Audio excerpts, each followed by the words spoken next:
지금 오늘날 우리의 이 사회를 들여다보면 극단적인 분노 범죄들이 계속 일어나고 있습니다. 쉽게 말하면 홧김에 불을 지르고 홧김에 사람을 죽이고 하는 일들이 끊임없이 일어나고 있습니다.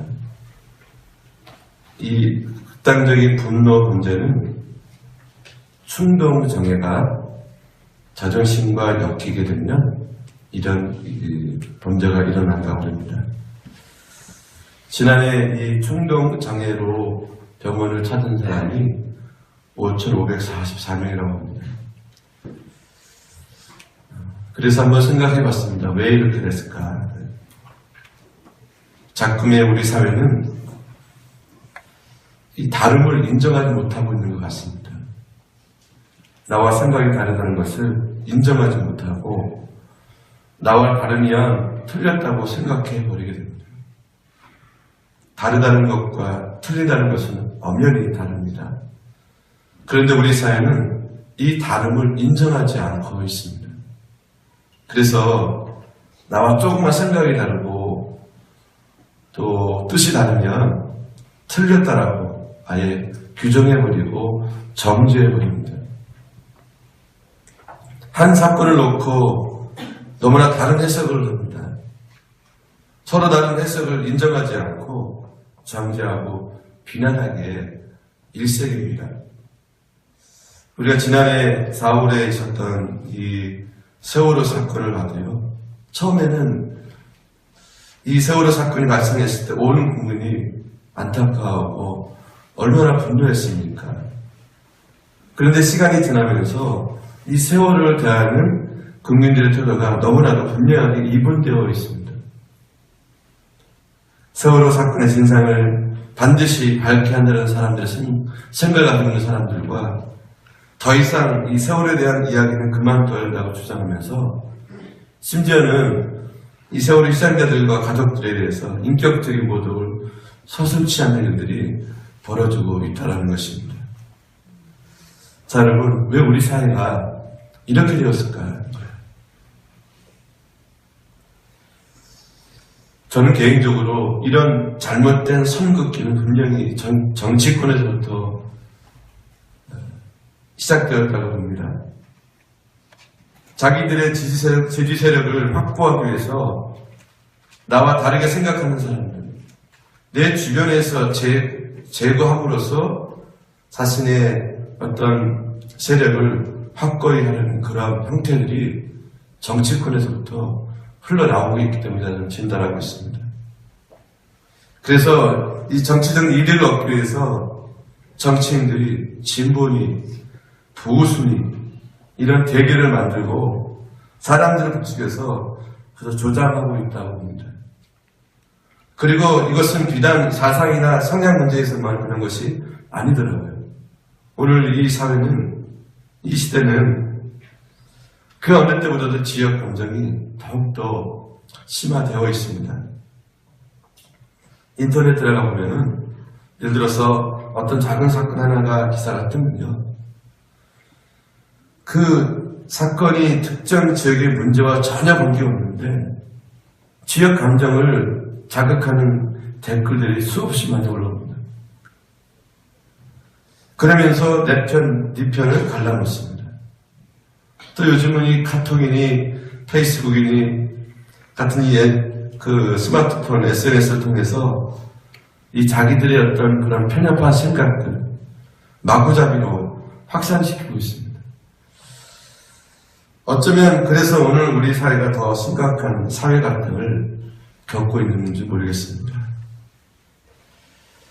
2013년 이 발표에 따르면요, 그 OECD 속한 27개의 나라를 분석한 결과 우리나라의 사회 그 갈등 지수가 두 번째로 높게 나타났다고 합니다. 심각한 종교 분쟁을 겪고 있는 터키가 1위고요. 그 다음 우리나라예요. 종교 분쟁이나 인종 분쟁이 없음에도 불구하고 왜 이렇게 높게 나타났을까? 참으로 아이러니할 수밖에 없습니다. 그리고 그 사회 갈등으로 인한 손실액이 연간 246조 원이라고 합니다. 우리나라의 1년 예산이 342조 원인데 이 사회 갈등으로 인해 소비되는 돈이 우리나라 1년 예산의 3분의 2 이상이 들어가고 있다는 겁니다. 어마어마한 돈입니다. 어쩌면 지난해 겪었던 이 세월호 사건 이후에 우리나라의 그 사회 갈등 지수가 훨씬 더 높아진 것 같습니다. 자, 이렇게 사회 갈등 비용이 어마어마하게 지출되고 있다면 경제 살리기를 외치기 앞서서 가장 먼저 해야 할 일은 뭐냐면 이 사회 갈등을 해소해야 된다고 합니다.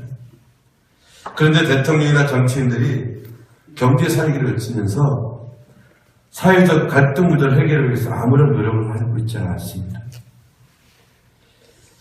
어찌 보면 우리나라와 우리 국민이 잘 살기를 바라기보다는 자기들의 정치적 목적을 이루기 위해서 국민을 이용하고 있는 것이 아닌가 하는 생각을 가질 수밖에 없는 현실입니다. 자, 이것은 비단 나라나 이 사회라고 하는 거대한 영역에서 일어나는 일이 아니더라고요. 우리 사회가 우리의 사고를 편협하게 세뇌시키자 할지라도 우리 스스로가 그런 편협한 생각과 사회 구조에서 벗어나야 됩니다. 벗어나기 위해서 우리가 노력을 해야 되지 않겠는가. 그래서 이런 사회 갈등을 해결하는 여러 방법이 있겠지만은 그중에 교회의 역할이 가장 크다는 것입니다. 성도의 역할이 가장 크지 않나 싶습니다. 그래서 어느 때보다도 교회의 역할이 크고 우리 믿음의 사람의 영향력이 커야 되는데 그것도 참 쉽지 않은 것 같습니다. 오늘 본문에서 하나님께서는 우리에게 이렇게 말씀하고 있습니다. 너희 관용을 모든 사람에게 알게 하라. 주께서 가까우시니라 그랬습니다. 하나님께서는 우리 믿음의 자녀들이 이 관용의 마음으로 살기를 원하신다는 것입니다. 세상 사람들이 관용 대신에 편협한 마음을 갖고 살지라도 우리 예수를 믿는 사람들, 하나님의 자녀들은 이 관용의 마음을 갖고 살기를 원하시고 있다는 사실입니다.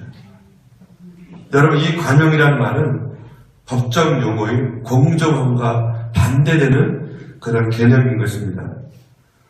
법에서는 분명한 잣대를 가지고 시시비를 가립니다. 잘못된 것에 대해서는 잘못되었다고 말하고 잘한 것에 대해서는 잘했다고 말하는 것이 공정한 겁니다. 그런데 관용이라는 말은 그런 공정함과 다른 것입니다. 누군가가 나에게 잘못했을지라도 그에게 너 잘못했어 라고 말하는 것이 아닙니다. 그 사람이 나에게 아무런 잘못도 하지 않은 것처럼 친절하게 대해주는 겁니다. 이게 관용이에요. 관용이라는 말의 성경적 의미는 친절하고 공손하게 대해주는 것입니다. 존중해 주는 것입니다. 오늘 이 본문에서 이 사도 바울은 우리 그리스도인들이 세상 사람과 다르게 사는 모습 가운데 이 관용을 꼽고 있습니다. 오늘 4장 4절 읽지 않았지만 주 안에서 항상 기뻐하라. 내가 다시 말하면 기뻐하라. 이렇게 말씀하셨잖아요. 항상 기뻐하며 사는 것이 그리스도의 모습이어야 한다는 말씀을 하셨습니다. 때로는 공고한 일이 당할지라도 때로는 내가 원치 않는 일을 당하고 일이 풀리지 않을지라도 때로는 환난이나 핍박 가운데 힘든 삶을 살아갈지라도 그리스도인들은 주 안에서 기뻐하며 살아야 합니다. 그리고 본문 바로 이어서 나오는 말씀에는 힘들고 어려운 문제에 있을 때 고민하고 탄식하는 것이 아니라 그 모든 문제를 감사함으로 하나님께 아뢰어 맡기는 삶이 신앙인다는 삶이라고 가르쳐주고 있습니다. 자, 여러분, 우리는 다 모두 하나님의 자녀들이고 하나님 믿는 사람들입니다. 세상을 창조하신 하나님께서 내 아버지가 되심을 믿는 사람들입니다. 하나님께서 우리 아버지가 되신다면 우리 삶에 힘들고 고통스러운 일이 내 마음을 짓누를 때, 내 힘으로 뛰어넘을 수 없는 커다란 장애물이 내 앞을 가로막고 있고 있을 때, 내 죄로 풀어갈 수 없는 어려운 문제가 내 앞에 있을 때, 그 어느 때도 우리의 아버지이신 하나님께 모든 것을 맡길 수 있습니다. 자, 이렇게 우리가 신앙인답게 사는 것이 항상 기뻐하는 것이고, 어려운 문제를 하더라도 감사함을 하나님께 아뢰며 맡기는 것이 바로 신앙이라고 말씀해주고 있습니다. 그러는 가운데 오늘 중간에 이 5절에 우리 가정을 사람들에게 알게 해야 한다고 말씀하고 있습니다. 우리가 하나님께 용서받은 사람으로서, 하나님 우리가 사랑을 받은 사람으로서 그 사랑을, 그 관용을 알게 해야 한다는 것입니다. 이 사도 바울이 관용을 갖고 살아야 한다고 말씀하신 이유가 있습니다. 오늘 본문이 기록된 이 빌립보서를 받는 빌립보 교회는 사도 바울이 여러 교회를 개척했지만 그 중에서도 무척이나 아끼는 그런 교회 중에 하나입니다. 빌립보서 1장 3절 이하에 보면 그런 사도 바울의 마음을 우리가 잘 읽을 수가 있습니다. 1장 3절을 보면 기도할 때마다 빌립보 교회를 위해서 기도하는데 그 기도는 기쁨으로 간구하는 기도였습니다. 사도 바울의 복음 전도 사역에 항상 같이 했던 교회였다는 것을 보여주고 있는데요.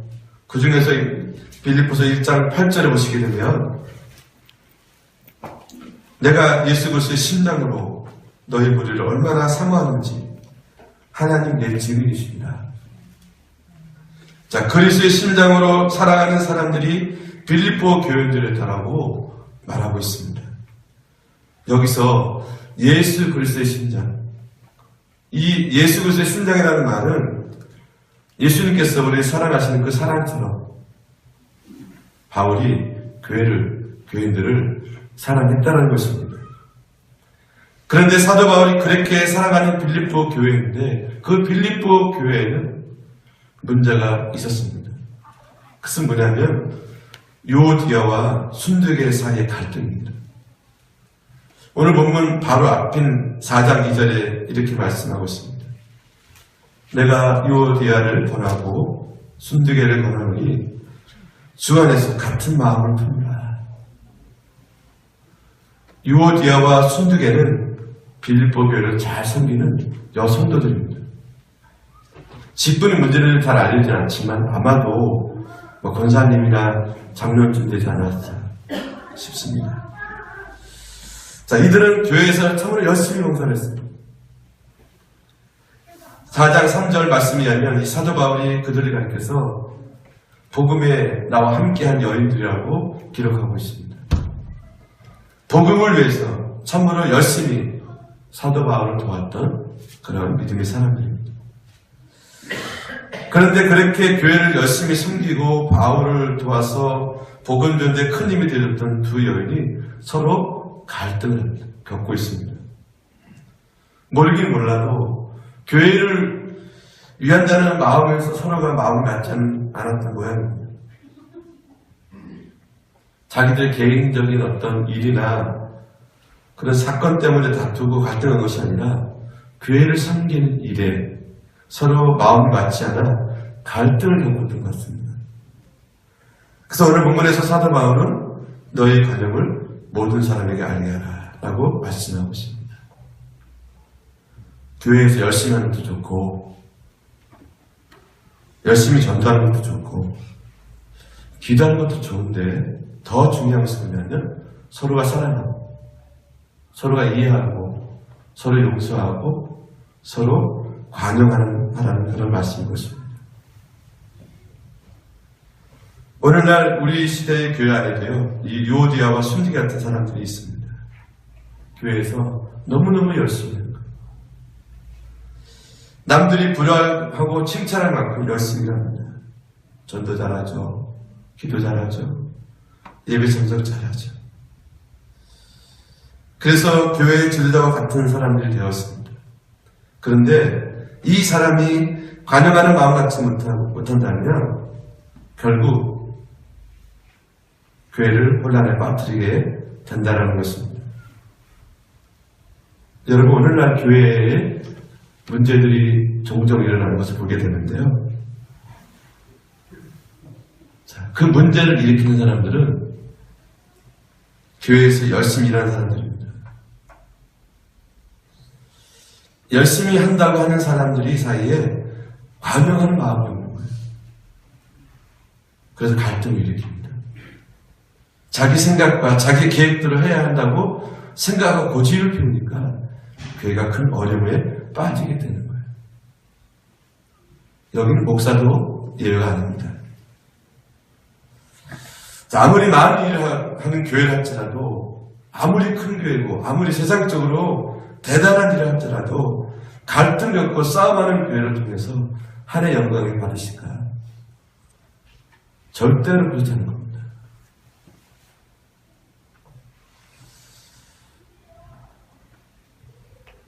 이것은 세상 사람들에게도 하나님에게도 결코 칭찬을 받지 못합니다. 오히려 전도의 문이 막히고 하늘나라의 은혜의 문을 닫히게 하는 그런 일이 될 수밖에 없다는 것입니다. 그에게 교회에서 많은 일을 하려 하는 것보다 더 중요한 것은 뭐냐면 협력해서 서로 이루는 것입니다. 때로는 내 생각을 조금 더 양보하고 내가 원하는 대로 해야 하더라도 함께 협력하여 하나님께 이루는 것이 더 중요합니다. 그래서 디모데전서 3장 3절에 보면요, 교회의 지도자가 될 사람은 관용해야 된다고 말씀하고 있습니다. 관용적인 사람이 교회의 지도자가 되어야 한다고 말씀하고 있습니다. 그래서 여러분, 우리 모두가 이 관용의 마음을 품기를 원합니다. 다른 사람들을 좀 더 친절하게, 다른 사람을 좀 더 존중하는 마음을 갖기를 원합니다.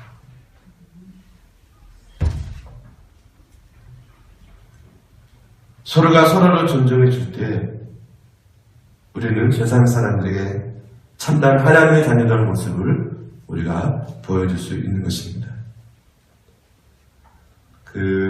마태복음 9장에 보면요, 9장 38절, 40절에 보면 이런 이야기가 있습니다. 예수님 제자 요한이 예수님께 찾아와서 이런 얘기를 합니다. 선생님, 우리를 따르지 않던 어떤 사람이 예수님의 이름으로 귀신을 쫓아내는 것을 봤는데요, 제가 그걸 보고 그렇게 하지 말라고 했습니다. 예수님이 제자도 아니면서 주님의 이름으로 귀신을 쫓아내는 일이 말이 됩니까? 그래서 예수님께서 대답을 하십니다. 막지 말라는 겁니다. 내 이름으로 그런 일을 행하고 난 후에 나를 비방하지 않을 것이다. 우리를 반대하지 않는 사람은 우리를 위하는 사람과 같다. 자, 여러분, 이 말씀에서 요한의 생각과 예수님의 생각, 요한의 마음과 예수님의 마음의 차이를 느낄 수 있습니까, 여러분? 요한은 우리 편이라는 울타리 안에서 들어오지 않는 사람들 다 남이라고 생각하는 것입니다. 그래서 우리 편이 아닌 남이 우리의 흉내내는 것을 용납할 수 없다는 것입니다. 근데 예수님은 그렇게 하지 않으셨죠? 우리를 반대하지만 않는다면 그는 이미 우리 편이다. 우리 편이랑 다름없다라고 말씀하고 계십니다. 이것이 사람들과 예수님의 차이, 제자들과 예수님의 차이입니다. 사람들은 확실히 내 편이 되어야 돼야만 신뢰를 합니다. 믿어줍니다. 내 편이어야만 내 친구라고 생각을 합니다. 그런 생각을 갖고 있다가 보니까 이 세리는 자기들의 친구가 될 수 없었던 것입니다. 죄인들하고 낙인 찍힌 사람들 역시 친구가 될 수가 없던 것입니다. 그러나 예수님은 달랐습니다. 당신을 비방하고 비난하고 반대하는 사람이 아니라면 누구든지 친구처럼 여겼습니다. 그들이 세리이든 죄인이든 여인이든 누구에게나 손을 내밀 수 있었고 그들과 친구가 되어줄 수 있습니다. 그래서 예수님은 많은 사람들과 친구가 될 수 있었습니다. 자신은 비방하거나 거부하지 않으면 예수님 누구에게나 기꺼이 다가가셔서 그들과 친구가 되어주게 되는 것입니다. 그렇게 모든 사람을 품는 이 관용의 마음이 가장 잘 나타나는 것이 무엇일까, 여러분? 그것은 바로 십자가인 것입니다. 십자가는 모든 사람을 품는 사람인 것입니다. 의로운 사람만이 아니라 죄인까지도 품는 그런 것이 바로 십자가입니다. 여기는 인종, 여기 높고 낮은, 잘 살고 못 살고, 돈이 많고 적고 절대로 구분이 없습니다. 사람이 나누는 것은 사람이. 당신은 흑인이고 나는 백인이고, 당신은 못 살고 나는 많이 배웠고, 사람이 나눠놓더라고요. 그것도 십자가 앞에서요. 자, 우리는 그런 주님의 십자가의 사랑을 받은 사람들이고 그 십자가의 주님을 닮아가는 사람들입니다. 우리는 주님의 그런 넓은 마음, 감정의 마음을 닮아가야겠습니다. 이 감정의 마음, 예수님의 마음을 닮은 한 사람을 소개한다면요, 여러분들이 많이 들었을 겁니다. 미국의 제16대 대통령 에브라임 링컨입니다. 우리가 잘 아는 것처럼 링컨 대통령은 노예 해방을 위해서 남북 전쟁이 일어났을 때 승리를 이끌었습니다. 그때 반대편에 섰던 남부 지도자들은 노예 해방을 거부하고 전쟁을 불사했습니다. 그런데 이 에브라임 링컨은, 이 대통령은 전쟁에서 승리한 다음에 자신과 대립할 싸우던 남부군의 지도자들을 모두 다 용서합니다. 이 남부군의 군인들을 법정에 세우지 않았다고 합니다. 링컨은 원수는 마음에서 없어야 한다는 생활 신조를 가지고 살았다고 하잖아요. 그렇기 때문에 원수를 친구로 만드는 그런 기적을 일궈냈던 사람이 바로 링컨입니다. 이 링컨에게 전쟁 중에 하나는 이런 일이 있었던 겁니다. 이 남부 전쟁 때 공을 많이 세운 맥클란이라는 장군이 있었는데, 이 맥클란 장군을 이 대통령이 격려하기 위해서 예고 없이 야전 사람들을 찾아갔다고 합니다. 그때 이 장군은 전장에 있었고 대통령은 몇 시간이 걸려서 후에야 이제 그 장군을 만날 수 있었는데, 이 뒤늦게 나타난 맥클란 장군이 대통령이 이렇게 말합니다.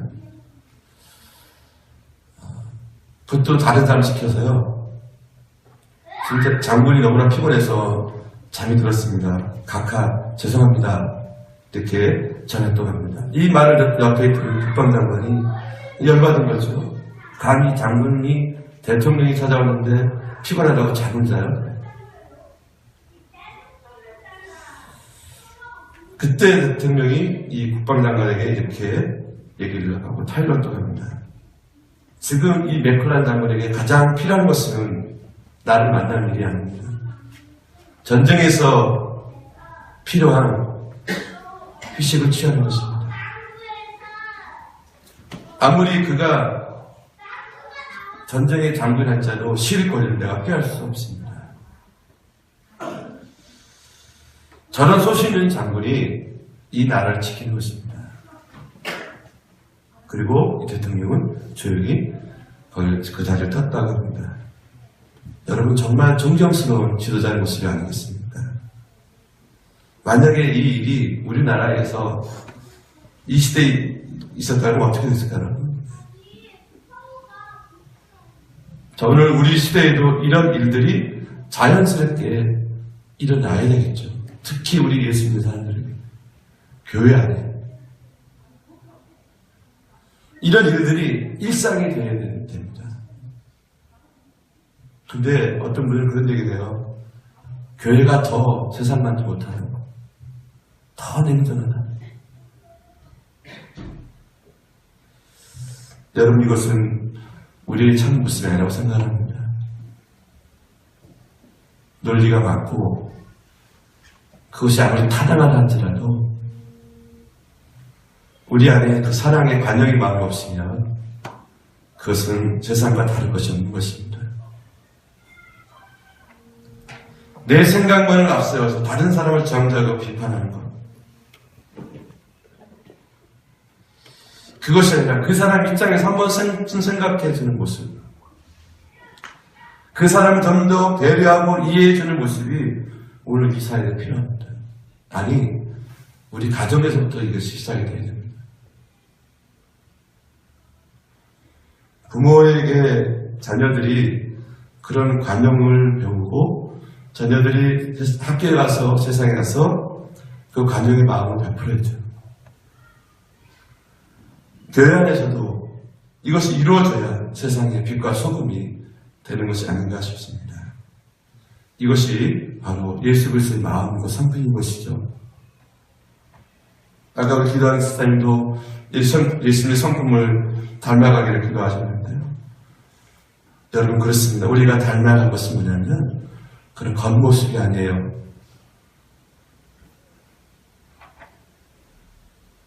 우리 마음속에 일어난 이 사랑, 이 간영의 마음을 우리가 닮아가야 할 것입니다. 오늘 뭐라고 말씀하셨죠? 주께서 가까우십니다. 했습니다.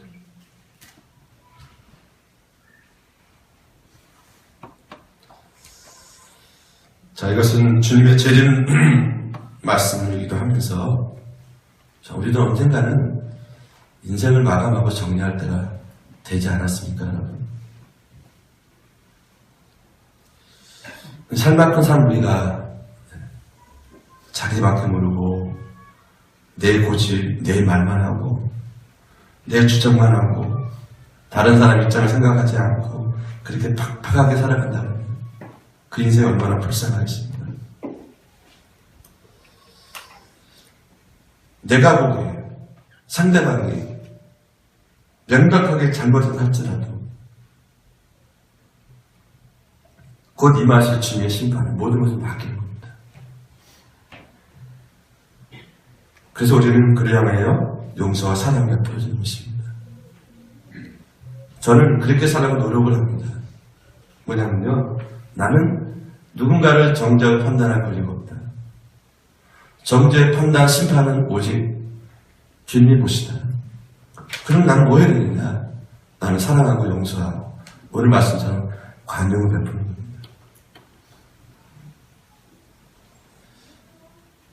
이것이 예수를 믿는 우리들의 본래 모습이 아닐까, 여러분?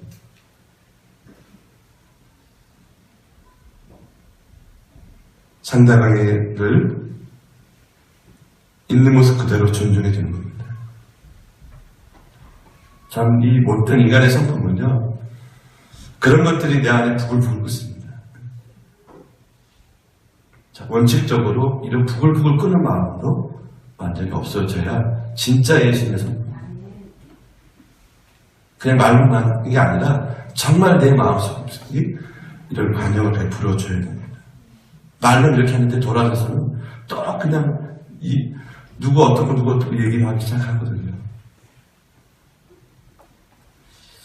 앞에 우리가 이 사회의 문제들을 잠깐 살펴봤잖아요. 오늘 이 말씀이 얼마나 중요한 말씀인지 모르겠습니다. 너희 관용을 모든 사람에게 알게 하라. 오늘 이 시대에 정말 필요한 것은 뭐냐면 이 사회를, 이 국가를 아름답게 만들 수 있는 것은 뭐냐면 바로 이 관용이 아닌가 싶습니다. 정치하는 사람들, 이런 몇몇 사람들의 소리가 끌려가지 않기를 바랍니다.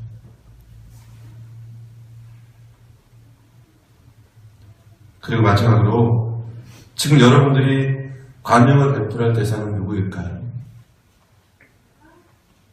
아마 먼 데에 있는 사람보다는 가장 가까운 데에 있는 사람일 겁니다. 아직도 여전히 판단해보고 정죄하는 속상한 마음을 갖고 계십니까? 여러분, 우리 말씀을 가지고 푸셔야 됩니다. 내려놓으셔야 됩니다. 판단을 주님께 맡기시니까요. 내가 판단하고 정죄하니까 속이 부글부글 끓고 화가 나고 못 참고 평화롭지 못한 겁니다. 그것은 그 사람의 몫이고 내 몫은 용서하고 사랑하고 관용을 베푸는 것입니다. 이것이 여러분 우리 가정 안에 일어나야겠고요. 이것이 우리 교회 안에 일어나야겠고, 이것이 여러분들이 직장 동료들에게도 나타나야 합니다. 그래야 이 세상에 빛과 소금이 될 뿐만 아니라 주님의 이 구원하심과 주의 사랑과 은혜를 우리가 널리 알릴 수 있기 때문에 그렇습니다. 사랑하는 성도 여러분, 오늘 이 짧은 말씀 한 구절, 그러나 이 시대에 너무 필요한 우리의 덕목이 아닌가 싶습니다. 저와 여러분이 이 관용을 베푸는, 그래서 입술로 제짓지 마시고 뭔가 마음으로 제짓지 마시고 정말 은혜 가운데 살아갈 수 있는 저와 여러분에게도 주의 이름으로 간절히 축원을 드립니다. 기도하겠습니다.